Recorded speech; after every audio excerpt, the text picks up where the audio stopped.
नमस्कार साथियों, देश के अंदर जिस तरीके से घटनाएं हो रही हैं बड़ा ही सोचनीय विषय है। लगता है जैसे हमारे देश का कोई ऐसा रखवाला नहीं है या फिर हमारे देश की डोर लगता है कि सही हाथों में नहीं है। बड़ा ही सोचनीय विषय है।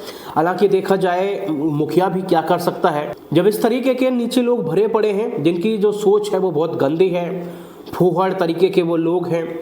उनकी सोच में हमेशा दरिंदगी दिखाई देती है, गंदगी दिखाई देती है।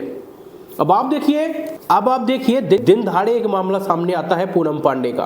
पूनम पांडे का एक फैंस होता है, फैंस के नाम पर तो वो धब्बा है, वो व्यक्ति वो लगता है जैसे कि नशे में धुत हो और सेल्फी लेने के बहाने पूनम पांडे के पास आता है और आने के बाद उससे किस करने की कोशिश करता है। कितनी बड़ी अश्लीलताएं हैं ये। देखिए, आप किसी से ज़बरदस्ती कर रहे हैं तो कहीं ना कहीं बहुत गलत है और मैं तो यही कहना चाहूँगा इसके ऊपर कानूनी कार्रवाई होनी चाहिए। पहले आप एक बार ये वीडियो देखिए। अरे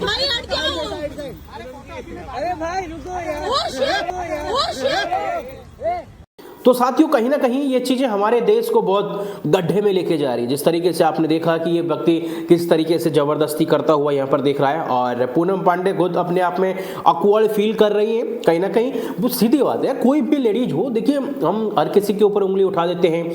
इधर ध्रुव राठी ने, आपको पता होगा, जर्मन शेफर्ड ने पूनम पांडे को लेकर काफ़ी अश्लील शब्द बोले थे।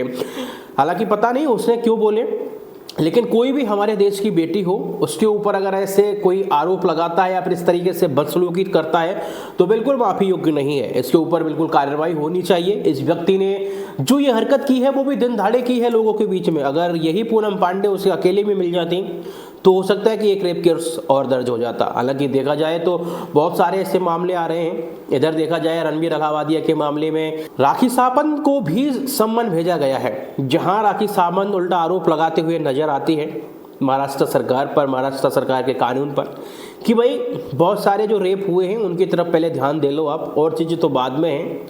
मैंने कोई ऐसा गलत काम नहीं किया, मैं एक नॉर्मल तरीके से वहाँ पर गई थी और ना ही मैंने कभी ऐसा कोई गलत स्टेटमेंट दे दी हूँ। हालांकि राखी सावंत का भी चर्चाओं में रहती है, हम देखते हैं साथियों, लेकिन उन्होंने कभी ऐसा कोई गलत कमिटमेंट नहीं दिया था। तो ये सबसे बड़ी बात है। इधर आप देखिए एल्विस यादव भी काफ़ी चर्चाओं में रहते हैं। उनके ऊपर झूठे आरोप पे आरोप लगाए जा रहे हैं, उन्हें सम्मान दिया जा रहा है। समझ नहीं आ रहा कि इस टाइम देखा जाए हमारे देश की जो कानून व्यवस्था है वो किस तरफ जा रही है। कुछ हमारे देश के कुछ ऐसे महानुभाव भी हैं जो मेन हमारे देश के लिए योगदान में जरूरी है, उन बातों को छोड़ के इन बातों पर ध्यान दे रहे हैं। तो कहीं ना कहीं ये हम लोगों को ही समझना चाहिए कि हमारे देश के लिए क्या इंपॉर्टेंट है। देखिए, हमारे देश में सबसे पहली बात तो ये कि हम लोगों की जो सोच है वो बदलनी पड़ेगी।